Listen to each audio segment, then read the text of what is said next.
Este programa es presentado por Holt, para que usted disfrute de un baño saludable, sin irritaciones en la piel, ojos y vías respiratorias. Holt, no más cloro en su piscina.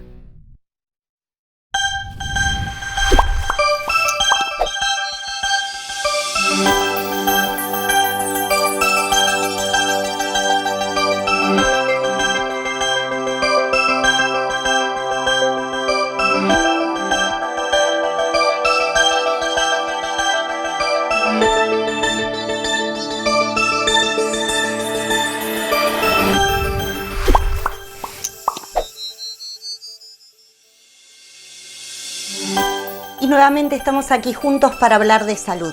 Los invitamos a estar muy atentos porque hoy nuestros profesionales les brindarán, además de una muy buena temática, las herramientas para que ustedes puedan utilizar en caso de necesidad.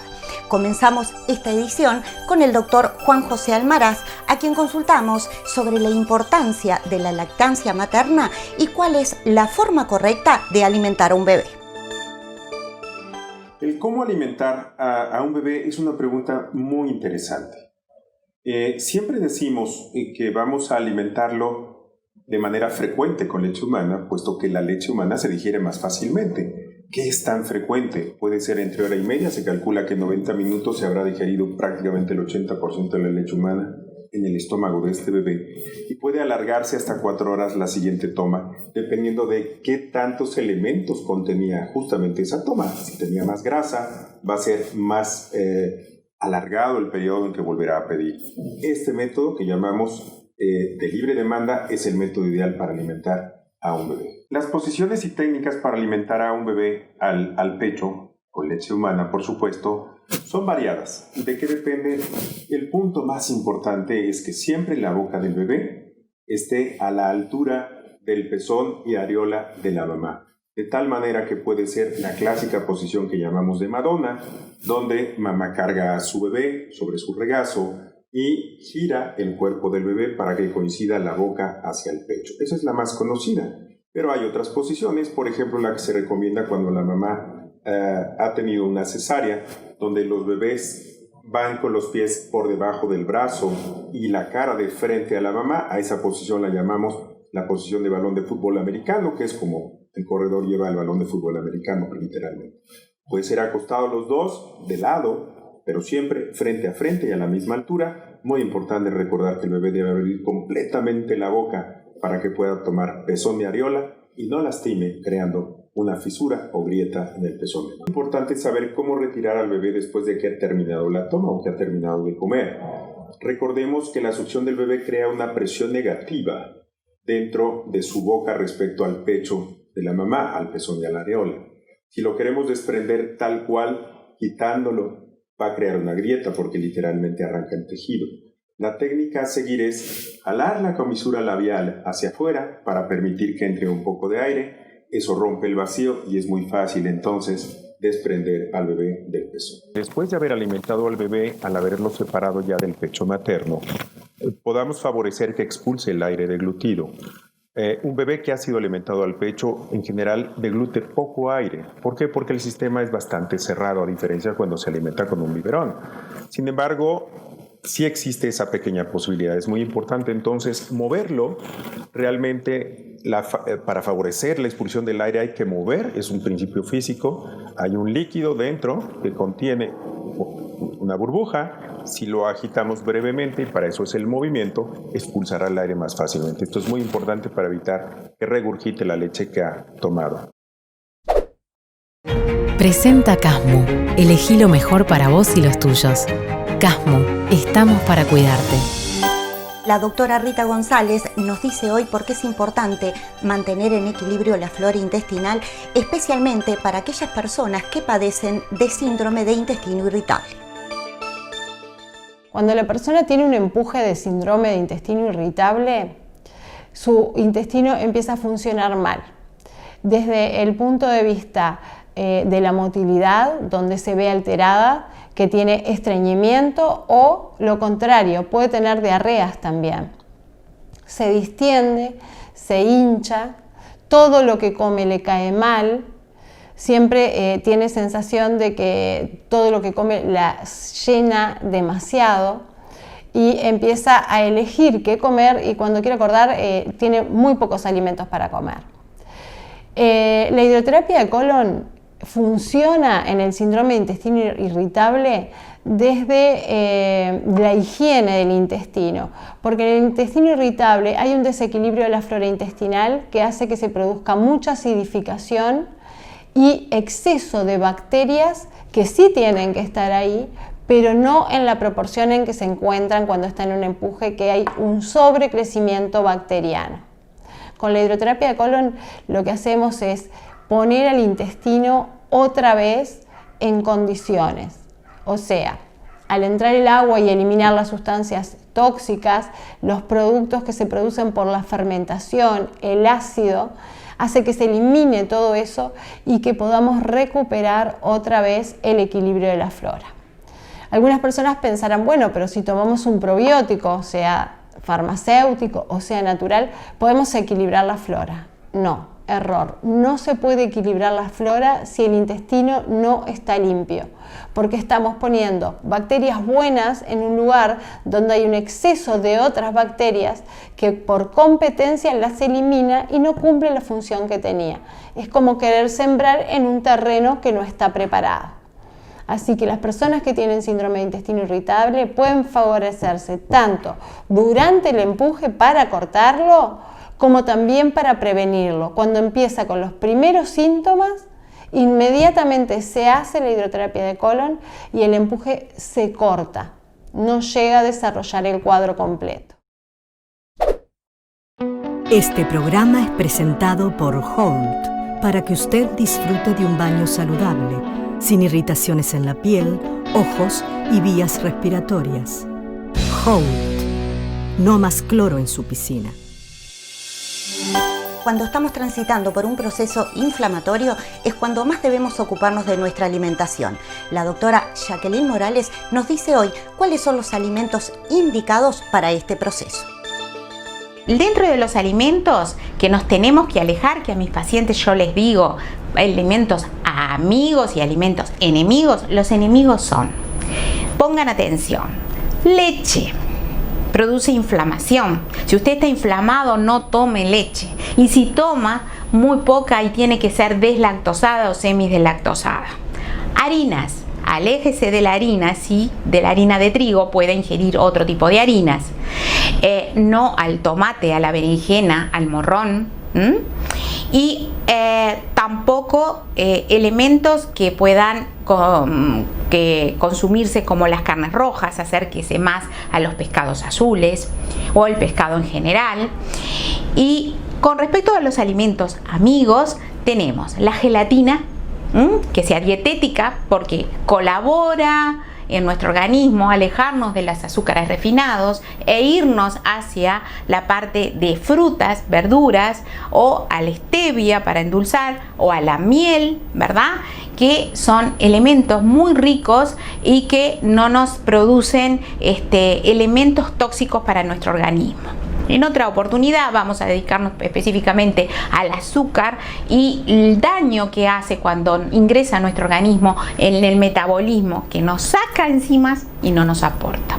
Entonces, resumiendo, tenemos a los alimentos enemigos, como es la leche, el café, las harinas de trigo, las carnes rojas, el arroz, los elementos con levaduras, el pan con gluten, la leche, si es consumida, tiene que ser deslactosada, los alimentos con conservantes y los alimentos amigos, las semillas, las nueces, los cereales, la pimienta negra, la cúrcuma, la gelatina dietética, los pescados azules y todo aquello que aporte magnesio. Presentó Casmo. Elegí lo mejor para vos y los tuyos. Casmo, estamos para cuidarte.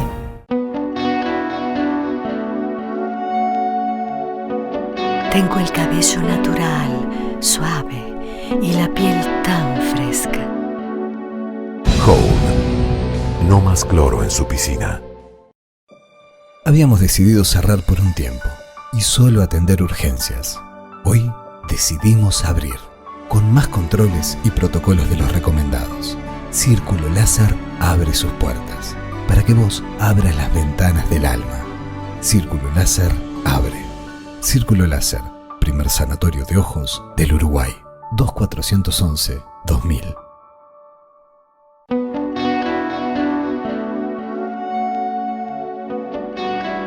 Para mi familia, siempre lo mejor.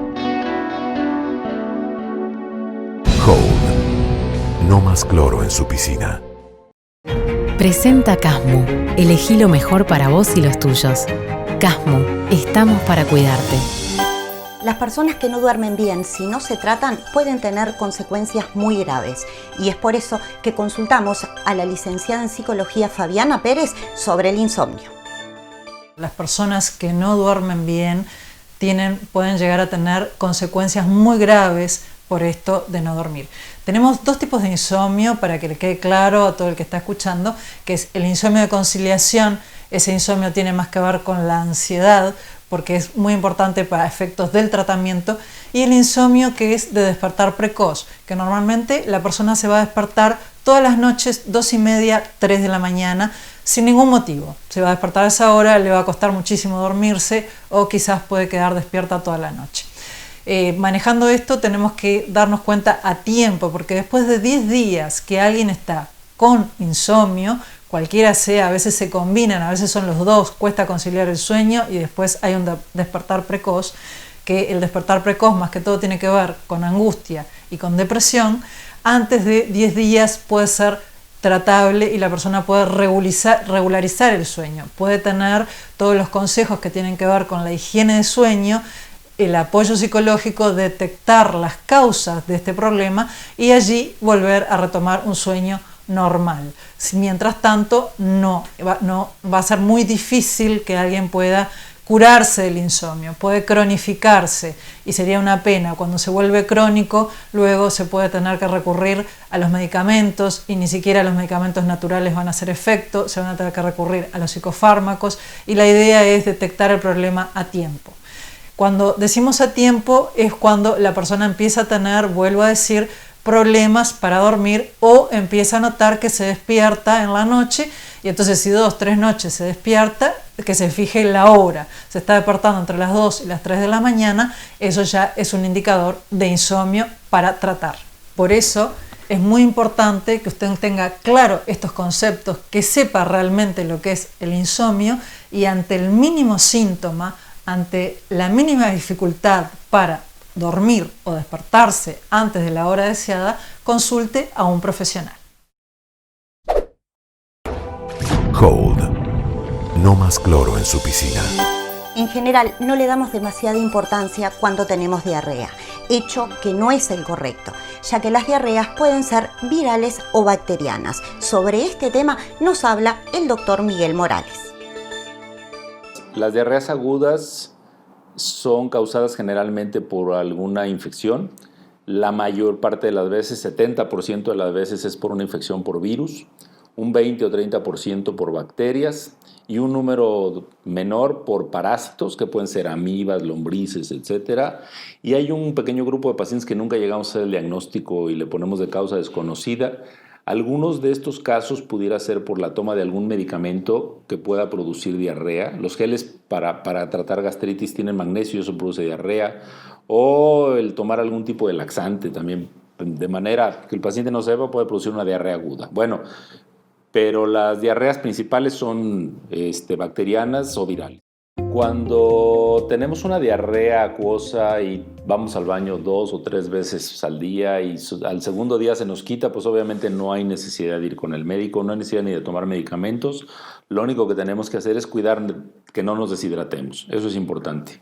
Pero cuando el paciente tiene fiebre, tiene evacuaciones con sangre, tiene un dolor abdominal que no se quita al evacuar. Por ejemplo, los cólicos de una diarrea aguda, te da el dolor, vas al baño y se te quita. Pero si el dolor no se quita, pudiera ser causado por otra cosa que no sea una infección. Entonces sí es importante ir al médico en ese caso.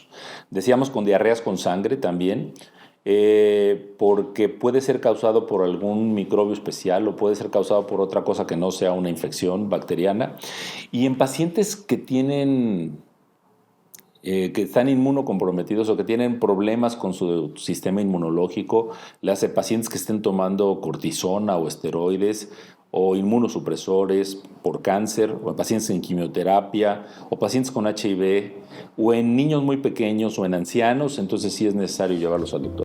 La dieta en estos pacientes se recomienda dejar de ingerir comidas que produzcan más diarrea o que sean de difícil digestión, como grasas animales, lácteos, puerco, comidas demasiado condimentadas. Y se recomienda comer arroz, manzana, pan tostado, plátanos, o sea, cosas de fácil digestión y que sean algo astringentes, que no produzcan diarreas.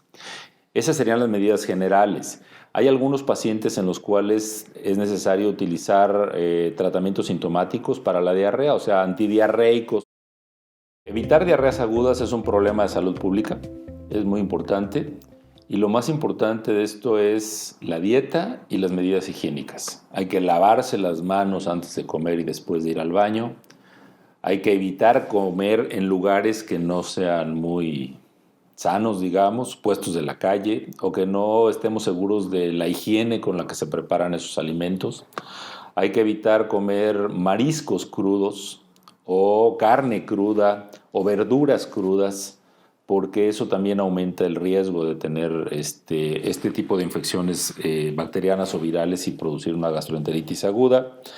En pacientes que tengan intolerancia a la lactosa, pues tienen que disminuir o cancelar, de hecho, la ingesta de leche.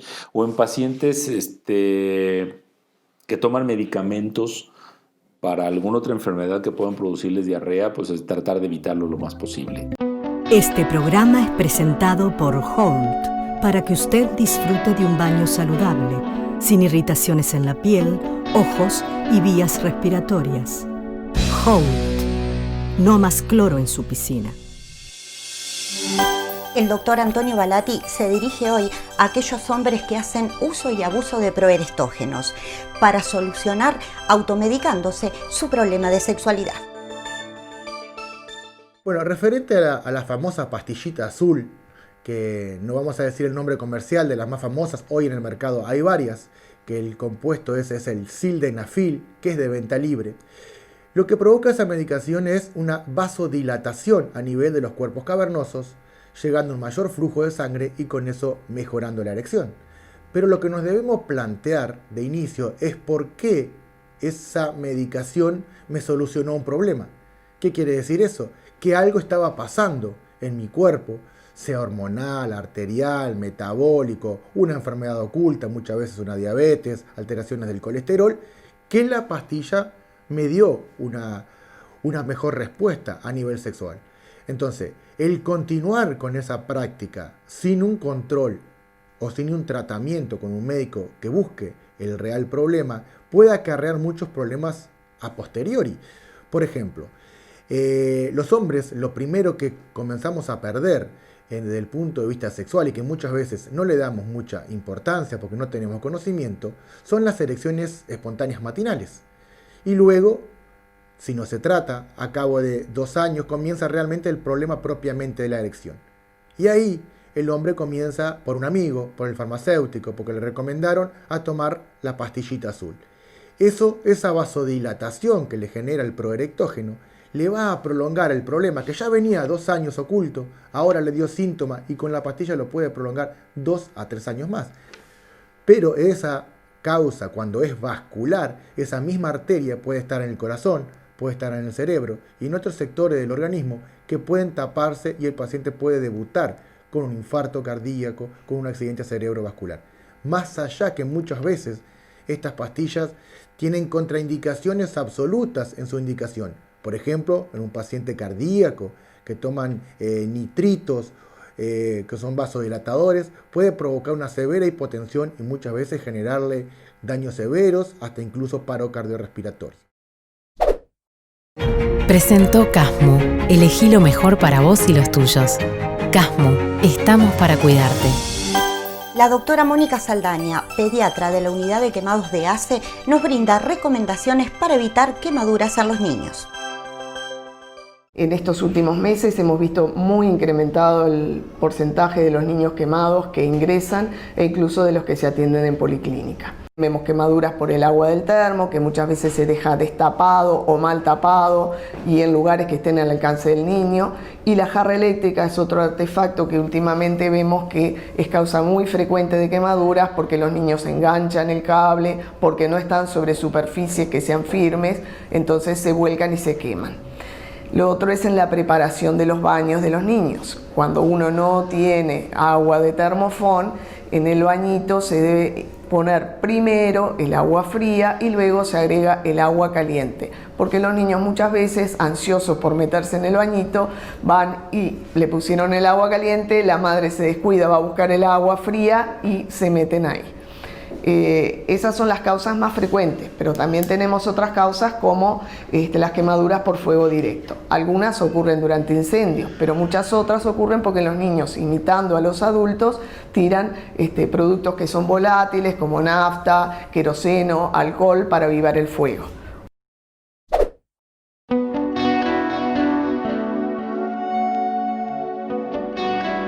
Para mi familia, siempre lo mejor. Hold. No más cloro en su piscina.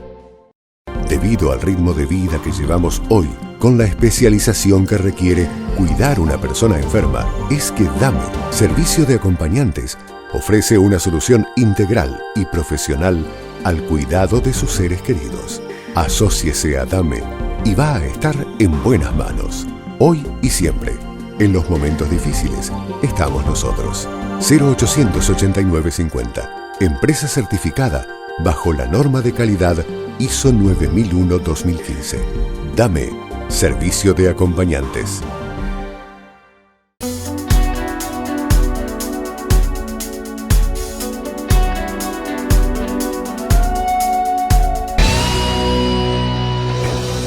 Hold. No más cloro en su piscina. Presenta Casmu.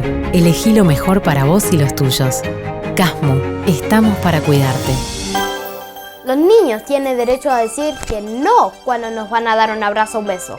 Nadie puede tocar nuestras partes íntimas, aunque sea un familiar, un amigo o un vecino. Y jamás tienen que guardar secretos que te hacen sentir mal. Siempre tienes que contárselo a mamá o papá. Y nunca aceptar regalos de desconocidos. Aunque te van a hacer cosas malas o te asustan, tienes que buscar tu familia o llamar a un policía. Recuerden, si te hacen cosas malas, no es nuestra culpa.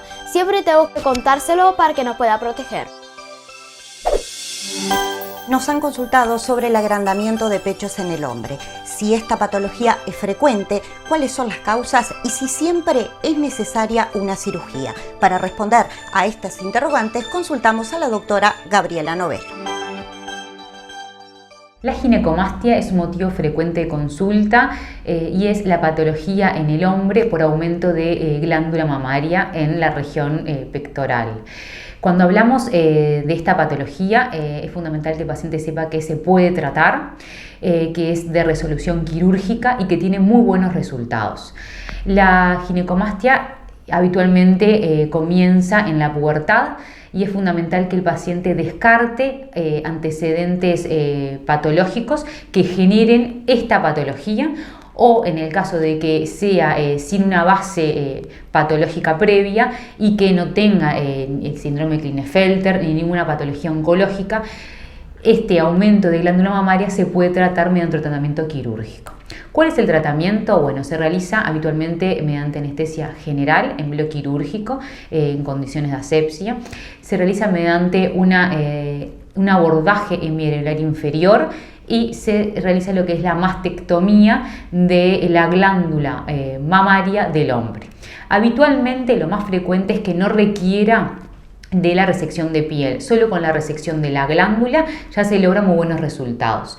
Hay pacientes en el cual tienen una ginecomastia ya un grado un poco más elevado, grado 2, grado 3, en donde además de la resección glandular hay que realizar resección de piel, o sea, de excedente de piel de esta zona. Por lo cual ahí el abordaje va a ser un poco más amplio, puede requerir una incisión, además hemiorel inferior, una incisión vertical, y en casos ya más severos se va a requerir realizar una apexia y una tracción de piel tanto hacia axilar como hacia la línea media. Pero bueno, cada caso es particular, es fundamental la consulta para poder evaluar y hacer el diagnóstico clínico de esta patología, así como también de la severidad, y de esa forma poder planificar el tratamiento más adecuado para el paciente. Este programa es presentado por Holt para que usted disfrute de un baño saludable, sin irritaciones en la piel, ojos y vías respiratorias. Holt. No más cloro en su piscina. Otro de los temas que consideramos que es muy importante que las mamás tengan muy en claro es sobre el testículo no descendido. Y para informarnos sobre este tema, consultamos al doctor Jair Cadena. En la mayoría de las ocasiones el testículo no descendido, la causa es congénita, es decir, los niños nacen con esta situación. Sin embargo, hay pacientes en los cuales con el crecimiento pueden presentar una patología adquirida del testículo descendido, por lo cual es muy importante la evaluación de los pacientes y de los niños para detectar esta anomalía. El diagnóstico del testículo no descendido es básicamente en el examen físico. Usualmente los padres no ven el testículo en el escroto y el pediatra o el urólogo en el examen físico detectan que no está en esta posición. La mayoría de veces no requiere algún estudio adicional ni imagen diagnóstica, y en algunos casos especiales de testículo no palpable puede requerir otros estudios, pero el diagnóstico principalmente es al examen físico. El principal problema es que puede causar atrofia o daño del testículo.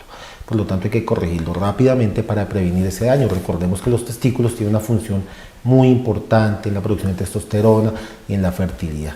Aparte, es muy importante que estén en la bolsa escrotal para que puedan ser examinados fácilmente y prevenir algún tipo de complicación futura. La cirugía es el manejo de elección para los pacientes que presentan un testículo no descendido.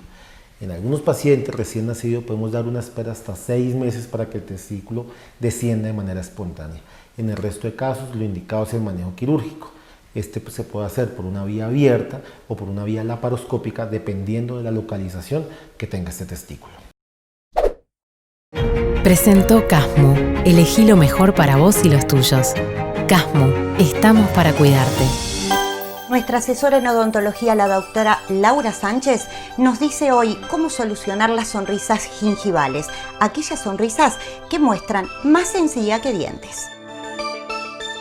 La estética rosa a nivel de odontología es la línea que está entre el festoneado superior del diente y la encía.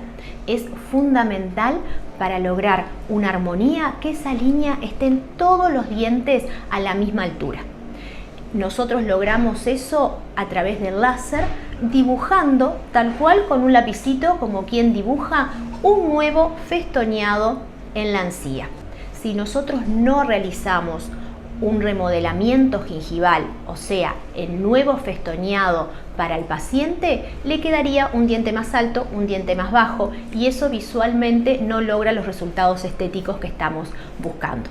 Por eso queríamos transmitirles que cuando tenemos sonrisas, que nosotros las llamamos sonrisas gingivales, son sonrisas que compiten mucho mostrando lo rosado, la encía, y muestran poquito diente. Lo que hacemos nosotros es subir esa línea gingival haciendo un nuevo festoneado, una nueva ubicación para la unión entre la encía y el diente, y logrando la armonía en la sonrisa. El láser lo que hace es, a medida que va remodelando, va cicatrizando, y con el gran poder de analgesia, o sea que no le genera dolor al paciente, el paciente no tiene ningún tipo de inconveniente posterior al tratamiento. Hay veces que, depende del caso clínico, simplemente con ese nuevo festoneado se dibuja la encía, se amplía muchísimo la sonrisa, sobre todo en el sector posterior, que los premolares son muy cortitos, y con eso ya está logrado el tratamiento. En otros casos, lo que se necesita sí es colocar una carilla para dar una nueva forma al diente y que acompañe todo el nuevo diseño de encía que se produjo con el remodelado con el láser. Bueno, como siempre estamos a las órdenes y todas sus consultas son muy bienvenidas y enriquecen mucho el programa, así que como siempre los estamos escuchando. Y nos despedimos agradeciéndoles su preferencia y compañía, recordándoles que pueden visualizarnos los jueves 21 horas en A+B o los sábados a las 9 horas en la pantalla de Canal 10. Recuerden, su salud es lo más importante. Prevenir enfermedades es un compromiso de todos. Nosotros los esperamos aquí la próxima semana a través de la pantalla de su canal.